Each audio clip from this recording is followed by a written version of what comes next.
Yeroo tokko misirroonni haarotaan wal qabatanii mana bahan.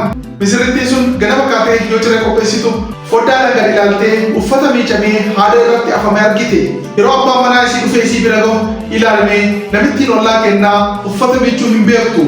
Uffata miice jettee xurii waliin hafti jettee abbaa manaa sitti himte. Guyyaa sanarraa eegaltee yeroo namittiin sun uffata miicitee haftu hunda ilaala. Namittiin sun akka waan miicaa hin dandeenyetti yaaddee yeroo hunda ajaa'ibsiifatti.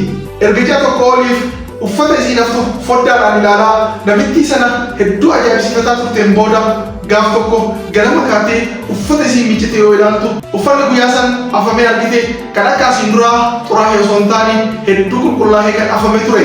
Namittiin ollaa isii sun uf deebistee abbaa manaa isiitti himte. Abbaa manaa isiis ganamaan ka'ee foddaa mana isaanii akka qulqulleessee fi yeroo kana hunda wanti isiin ajaa'ibsiifataa turte rakkoo namitti ollaa isaanii galtu osoo hin taane rakkoo qulqullina dhabuu foddaa mana isaanii akka ta'e itti hime. Eeyyeen foddaa kan kee kan gara alaa ittiin ilaaltu osoo hin sirreessin namatti hin murteessin.